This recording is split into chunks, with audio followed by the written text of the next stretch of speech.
कभी अपने 14-14 मंत्रियों को विदाई दे रहे हैं, कभी लाल किले से कुछ बात कर रहे हैं, कभी कुछ कर रहे हैं। देश के प्रधानमंत्री जी देश के प्रधानमंत्री नहीं होकर के प्रचार मंत्री हो गए हैं। ये कह रहे हैं कि हमारी चलती नहीं है, हमको खुद को हमारे ऑफिस में मंत्री को बाबू लगाने के लिए भी चीफ सेक्रेटरी के पास में आवेदन देना पड़ रहा है।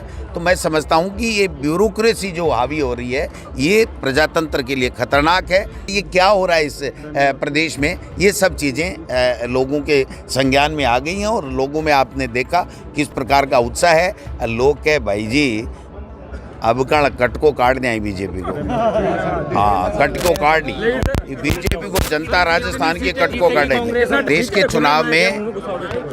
चुनाव में लोग इस बात का मूल्यांकन करते हैं कि 10 साल से हमने मोदी जी को देश का प्रधानमंत्री बना रखा है और 10 साल से एनडीए की सरकार काम कर रही है। तो जो मुद्दे लेकर के, जो वादे कर कर के और मोदी जी प्रधानमंत्री बने थे, वो बेरोजगारी, महंगाई, किसान की आमदनी दोगुनी करना, विदेश नीति, आर्थिक नीति, महिला सशक्तिकरण, नौजवानों को आगे करने की बात थी। उन बातों का क्या हुआ? आज एक भी बात का कोई जवाब नहीं है। कभी नोट बंद कर रहे हैं, कभी अपने 14-14 मंत्रियों को विदाई दे रहे हैं, कभी लाल किले से कुछ बात कर रहे हैं, कभी कुछ कर रहे हैं। देश के प्रधानमंत्री जी देश के प्रधानमंत्री नहीं होकर के प्रचार मंत्री हो गए हैं। जहां भी जिस स्टेट में चुनाव होता है, अपने नाम से चुनाव लड़ते हैं, वोट लेते हैं, बड़े बड़े वादे करते हैं और उसके बाद में वो गायब हो जाते हैं और पर्ची से मुख्यमंत्री बना करके दिल्ली से शासन चलाने लग गए हैं। ये प्रजातंत्र के लिए बहुत खतरनाक बात है। और हमारी 5 साल में जो कांग्रेस की सरकार थी, उसने एक से बढ़ कर के एक अच्छी योजनाएँ दी, एक से बढ़ कर के एक हर वर्ग के लिए काम किए, विकास के काम किए, कोरोना में बेहतर मैनेजमेंट किया, स्वास्थ्य के सेक्टर में अच्छा किया, शिक्षा के सेक्टर में अच्छा किया, सब चीज़ों में अच्छा किया। तो मैं समझता हूँ कि 2 महीने में ही कांग्रेस की सरकार की जो योजनाएं हैं वो लोगों को याद आने लग गई। और जब हम ये 9वां या 10वां लोकसभा क्षेत्र है हमारा, सब में जा रहे हैं तो सब में यही कह रहे हैं कि हमने कांग्रेस को हराया नहीं। ये पता नहीं क्या हो गया, किस तरीके से हो गया। लोग कुछ बहकाव में आ गए। देश के प्रधानमंत्री जी ने जिस प्रकार से यहाँ पर जो मुद्दे बनाए, अपराध का ग्राफ बढ़ा हुआ बताया, आज जो हमारी महिला शक्ति है उसकी इज्जत कहाँ सुरक्षित है आप बताइए। कहीं आज बीकानेर में शायद कोई बात आई है कि 8 साल की बच्ची के साथ में गैंगरेप हुआ है। रोज़ाना के रोज़ाना ये घटनाएं हो रही हैं। पेपर लीक की बात कर रहे थे, आज पेपर लीक प्रतियोगी परीक्षाओं के नहीं, एकेडमिक के कॉलेजों के पेपर लीक और एनसीसी में प्रवेश के लिए जो बच्चे परीक्षा देते हैं वही पेपर लीक हो गए। उत्तर प्रदेश में पेपर लीक हुआ है, राहुल गांधी जी ने बोला है, तो देश के लोग बोल रहे हैं। तो मैं समझता हूं कि जो मुद्दे इन्होंने बनाए थे, उन मुद्दों पे ये काम नहीं करके केवल भ्रामक प्रचार किया और ये यहाँ पर सरकार बना ले गए। लेकिन सरकार बनने के बाद में जिस प्रकार पर्ची से सरकार बनी है, लोगों में एक निराशा है। और आज जब देख रहे हैं कि एमएलए और मंत्री ये कह रहे हैं कि हमारी चलती नहीं है, हमको खुद को हमारे ऑफिस में मंत्री को बाबू लगाने के लिए भी चीफ सेक्रेटरी के पास में आवेदन देना पड़ रहा है। तो मैं समझता हूँ कि ये ब्यूरोक्रेसी जो हावी हो रही है, ये प्रजातंत्र के लिए खतरनाक है। हमारे चुने हुए जो जनप्रतिनिधि हैं वो किसी भी पार्टी से, आज मान लीजिए भारतीय जनता पार्टी का राज है, तो भारतीय जनता पार्टी के लोग जो एमएलए हैं या जो मंत्री हैं उनकी चलनी चाहिए, क्योंकि वो जनता के प्रतिनिधि हैं। और आज हम लोग कांग्रेस में हैं लेकिन जनता के प्रतिनिधि हैं, तो कोई भी चुनी हुई सरकार जो है वो जनता के लिए काम करती है, न कि अपने दिल्ली के इशारे के ऊपर दिल्ली के आकाओं को राजी करने के लिए काम करे। ऐसा नहीं होना चाहिए। इसलिए जो हालात ये बने हुए, आज 100 दिन की कार्य योजना की बात कर रहे थे, 100 दिन तो होने लग गए भाई साहब, वो कार्य योजना कहाँ है? आज हालात ये हैं कि मंत्रियों की क्लास ली जा रही है, खड़े कर कर के उनको धूप में खड़ा किया जा रहा है। तो ये क्या अच्छी बात है क्या? ये जनता का सम्मान की बात है क्या? आप बताइए।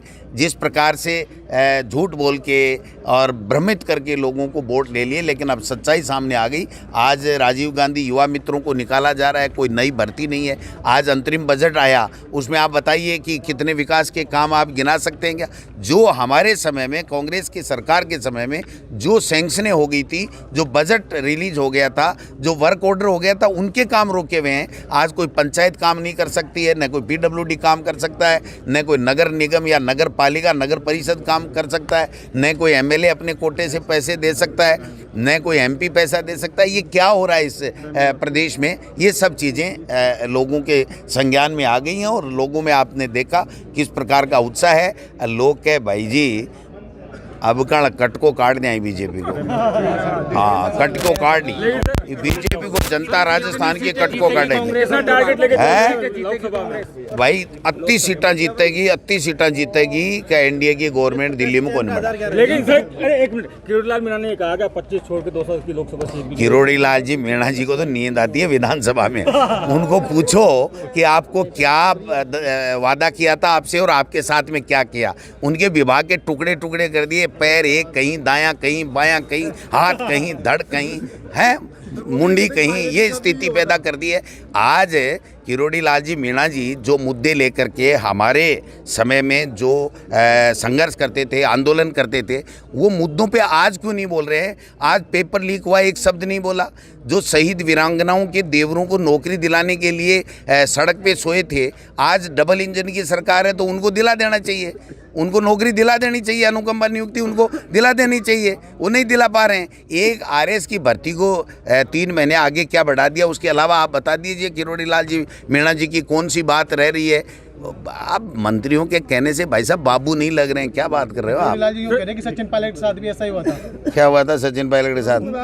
सचिन पायलट CWC का मेंबर है, जनरल सेक्रेटरी हमारी पार्टी का, बड़ा नेता है और पूरे हिंदुस्तान के अंदर जहाँ भी पार्टी उनको काम देती है वहाँ पर वो काम करते हैं। सचिन पायलट के साथ उनको इतनी ज़्यादा सहानुभूति है क्या सचिन पायलट जी की? सचिन पायलट जी हमारे हैं, हम सब यूनाइट हैं। आप तो उनको कहो दिया जी की जगह, वो प्रेम बेरवा जी की जगह आपका हम सुन रहे थे कि शपथ लेंगे, काम करेंगे, उसका क्या हुआ? वो अपने गिरेबान में जाके हमारे गिरेबान में देखने की जरूरत नहीं। ERCP को लेकर मुख्यमंत्री लगातार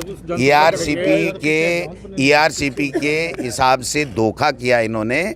जो पानी यहाँ पर इन 13 जिलों को मिलना चाहिए था, वो पानी अभी समझौते से नहीं मिलेगा, क्योंकि 3 बांध मध्य प्रदेश ने बना लिए और उस 3 बांध के बाद में जितना पानी अब आ रहा है उसके आधार पर समझौता किया है। ताज़ा खबरों के लिए विजिट करें द फैक्ट इंडिया की वेबसाइट और डाउनलोड करें द फैक्ट इंडिया ऐप।